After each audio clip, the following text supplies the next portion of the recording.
Hey everybody, I'm Zach and I like movies. So 28 Years Later is out in theaters this week, so what better time than now to bring to you a classic review of the original 28 Days Later. So this movie comes to us from the far yesteryear of 2002, from director Danny Boyle and writer Alex Garland. And these are two guys who have really gone on to established and eclectic careers.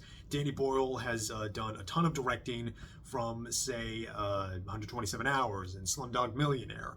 And Alex Garland, mostly a writer, eventually did step into the director chair himself with Ex Machina, and even this year's Warfare, which I thought was excellent. But at this point, the two Danny was a little bit more established as a director. This was his fourth film. He had big successes with both Shallow Grave and Trainspotting, which are just excellent dark comedies. But Garland at the time was mostly known as a novelist, and he did some, and he wrote the book The Beach that Danny had adapted into a movie with Leonardo DiCaprio back in 2000. It's not really that good, but that being said, it's Garland and Boyle. They collaborated together on this one, and this was Garland's first screenplay, which I think is impressive because it really shows that he has a very solid understanding of not just of genre and of film, but he's really showed to have a real solid head on his shoulders for genre fare and knowing how to give interesting spins on that genre, and kind of give and even when his scripts would kind of they would make a switch, make some kind of switch up towards the third act, and sometimes that switch up is smoother than others. I always think of Sunshine as kind of a one that has some hiccups. That's cool, but the things could be smoother. But even so, 28 Days Later is man, this is real. This still holds up. It rips. This is still a really sturdy, grimy, gritty piece of early 2000s grit. And a digital grit. It's so. I don't watch this movie nearly enough, and I always forget the kind of punch it packs. Because there's two major themes you can point to this movie in its sort of cultural legacy. One is just the general look of it. It's shot. It's the way it's shot with a lot of quick these rapid, quick cutting, violent edits and close-ups and handheld cameras. It was really Danny sort of further developing his visual style, but this one really took a step further because this was shot way back in 2001, where digital cameras wow, the sun's really coming out today, where digital cameras were really very new as far as major film productions were concerned, and in fact, this movie was one of the very first that was fully shot with digital cameras. This was shot the Canon XL1 camera, and technology being the way it is, the video quality is definitely kind of lacking. Oh wow, jeez, yeah, the video quality can look kind of potato-y, I'm shooting this off of my Samsung S21. I'm getting much better visual quality than this movie does. It is definitely so. Yeah, sure. The video, the image can definitely look like it was shot with your dad's dirty old camcorder, but there is a really unmistakably grimy, dirty texture to the movie that I really don't think could be replicated. I can't imagine this having a clean-looking 4K release, and I almost kind of don't want that. It really does feel like both kind of a relic of its era, and its era was one of fears of civil unrest and fears of disease and fears of bioterrorism. And which leads me to the second major influence that this movie had. This kind of popularized. This was one of the movies that really helped revitalize the zombie genre in the early 2000s with like the Resident Evil games and Dawn and the Dawn of the Dead remake and Shaun of the Dead. Not too long after this, and but this one was unique. Unique in that it sort of was. Kind of jump started the idea of like the fast zombie, because if you think back to like the classic the classic zombie archetypes that were established by George Romero, they are this is like much different. Those originally were sort of conceived from like fears of like nuclear fallout and the effects that might have, but what Garland and Boyle figured, and I think I really had their finger on the pulse here, was those fears of like disease and like change and civil unrest, and it was certainly in the air given the anthrax scare. And the spread of mad cow disease over in the UK around the time. In fact, this was like 9/11 actually happened during filming, and that sort of like both gave them some creative ideas as far as like some visual influence, but also like brought in some like really heavier idea, sort of like helped reinforce sort of like kind of capturing the culture at the moment through this horror movie. And what's so interesting and what's so different about the zombies themselves is that it's kind of one of those like things where like you get kind of be like the actually pedanticism of like, well, these aren't zombies, these are infected with a capital I.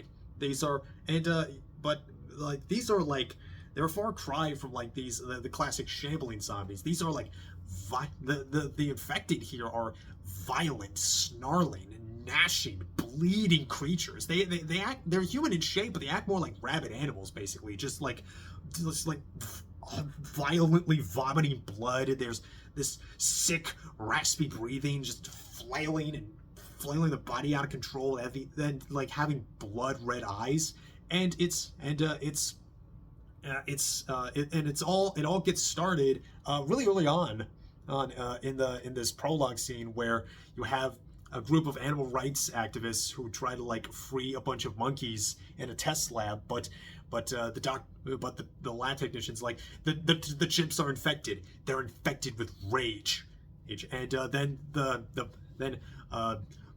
monkey bites an activist, and she starts just like again flailing, snarling, vomiting blood just everywhere, and then she's just turns rabid, and then it just spreads from there. So fucking PETA, am I right? But but then the movie really kicks on after the titular 28 days later.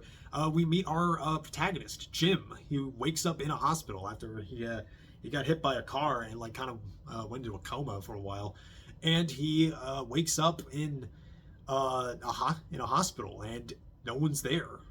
Then as he ventures out, he finds the place is trashed, stuff turned over, and it is the whole city, all of London, empty, completely barren. It's it's really interesting, and it's such an eerie way to open the movie. Especially thanks in no small part to the song that really scores the scene. It's this song East Hastings by the great legendary post-punk band Godspeed You Black Emperor off their F sharp A minor album. It's that album's awesome, by the way, if you haven't seen it, if you haven't listened to it.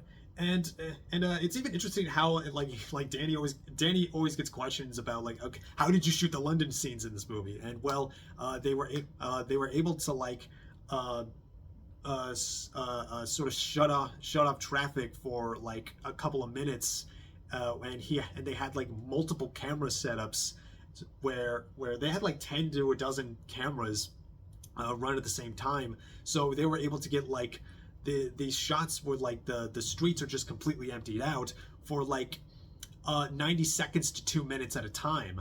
And yeah, sure, there was some digital like erasure of some shots, but like it still really evokes this like barren loneliness and despair. And the more we see when we especially when we see the infected chasing after him, it feels even lonelier and more frightening because like, yeah, they have two, there's like, yeah, even if you meet survivors, like it's like you against like what life is left in this abandoned city. It's so horrifying. And Jim does run into survivors. He runs into Naomi Harris, who plays Selena, and Jim is played by Cillian Murphy. And it was interesting because these they were mostly like unknowns at the time. Just kind of thinking it over, like Cillian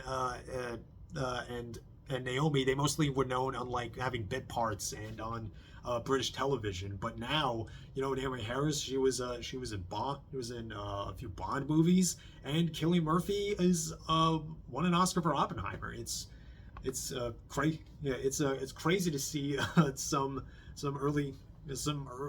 like real career stars like that, and this lonely and they're so communicative, and I feel that they're so communicative with their bodies here, especially given how physical these kind of roles need to be, especially Cillian, because he has to sort of wake up. He's all like tired and drained out. He's barely had anything to eat, and he's so clueless as to everything going on, and it just, things really land for him when he makes it to his parents' house, where he finds their bodies and just laying in their bed. And there's a note that was addressed to him, that says, "With endless love, we left you sleeping. Now we're sleeping with you.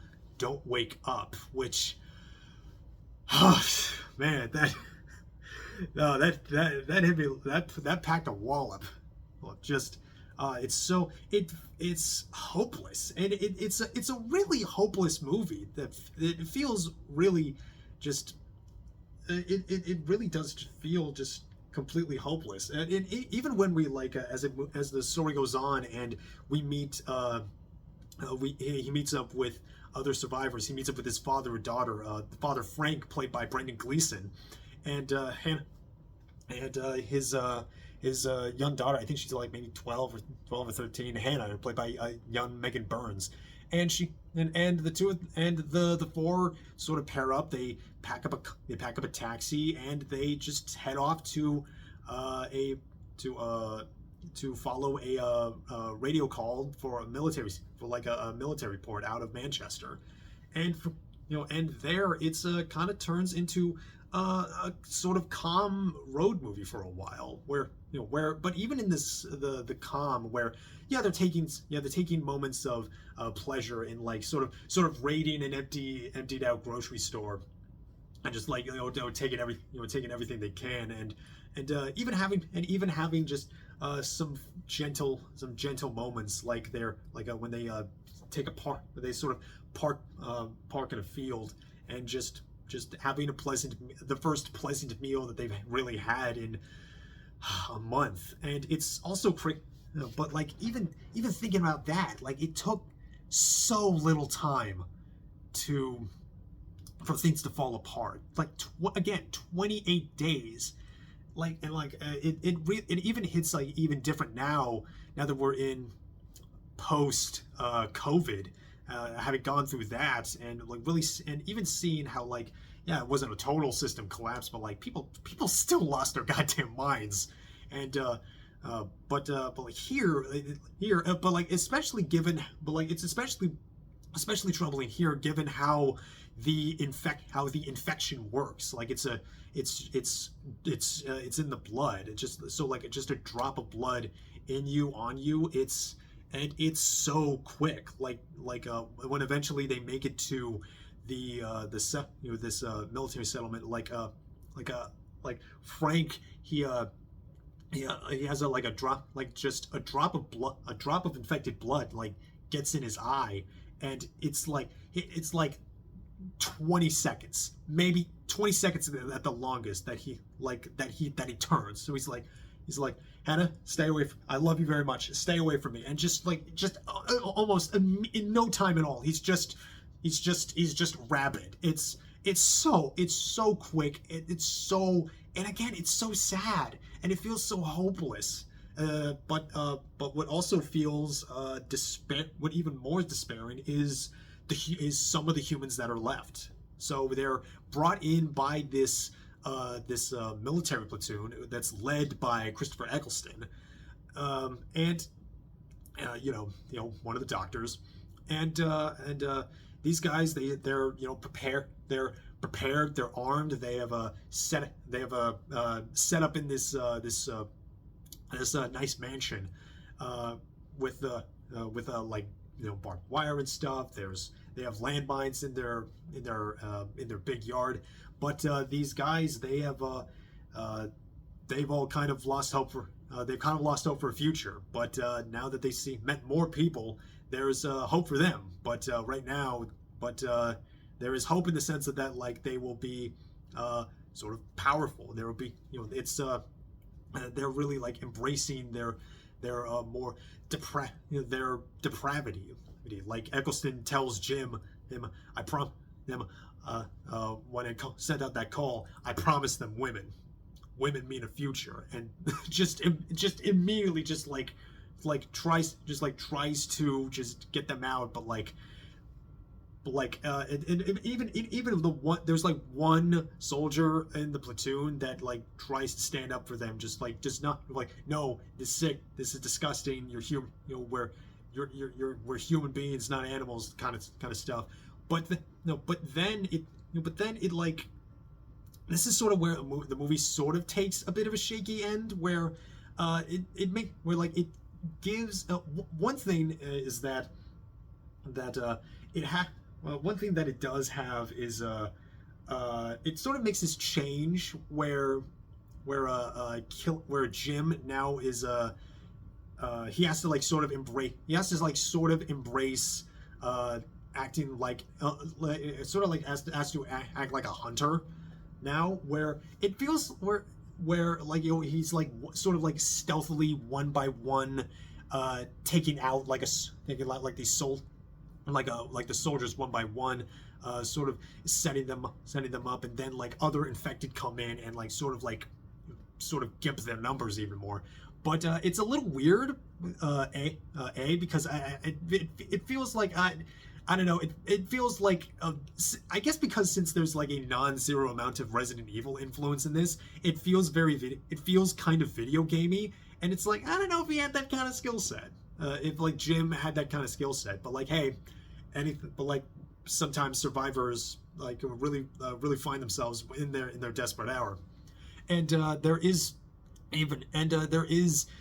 it's still really effective in terms of like the thrill of it. Like, it kind of turns into a creepy haunted house movie for a bit of a stretch, especially when like Jim sort of like again embraces this sort of embraces his like more nasty, like gets has to get kind of like up close and nasty in it, like when he's like fighting off a soldier to like save Selena, which also like that like sort of like that sort of like a sexual assault angle is like kind of weird. Like, hey, it's still it's not that it's kind of weird, but like it's also very left field and jarring. But regardless, Jim has to like get really like very physically brutal when like to the point that he's almost acting like an infected. Like he's like he jumps in. Like and the movie does this like really cool thing with this sort of like surprise of the infected, where like it'll be this POV shot of like this running of the camera just like running forward in like dead silence, and then like when it jumps up, it'll like cut, and then like this sort of like snarl like bah! That kind of way, and it's like it's always like it always gets you. But then like when it does that for Jim, when he ambushes the soldier he like just goes completely hog wild on him, just like just like completely like smashing his head against a stone wall over and over, and like gouging his eyes out with his thumbs. It's really gnarly. Again, looks infected, but yeah, yeah. Then things just and from there things just feel like very it's quick, and again quick, it's sudden, it's violent, and it's despairing. There's even in this epilogue where there is some, it feels a little open-ended towards a possible happy ending. It's at least for the characters, there is still an air of hopelessness in it, given that the way that these the way, like, there's evidence from like one of the other soldiers that maybe that it's like the rest of the world is just moving on, but all of England had been quarantined, and that idea is kind of reinforced with when Jim, like, he looks in the sky and he sees a jet way up just passing across the sky. And hey, on the one hand, yeah, there's some hope to that. Like, hey, there's a hope for a possible a future, but at the same point, like, that's so despairing. Like, the world around you is moving on, but you're stuck in literal hell, and it's so, again, it's so scary, that feeling of loneliness, like, not just on like a personal sense when like Jim wakes in the empty city, but like now it's lonely in like a global sense, where the virus, like, yeah, the apocalypse is here, but it's only in like your neck of the woods. And man, it's frightening with like all that existential dread, and it's frightening with these like fierce animalistic zombies. But like the depiction of man in here is not that much brighter, and especially given how quickly things fell into utter depravity. It's this movie still got it. It still packs a punch, and yeah, honestly, yeah, still really good. I do wonder what a 4K of this would look like, if that's even possible. There is like a nice moment where, like, right at the end with this like epilogue, where it's like, oh, we finally have like a bit of have something of a happy ending, kind of.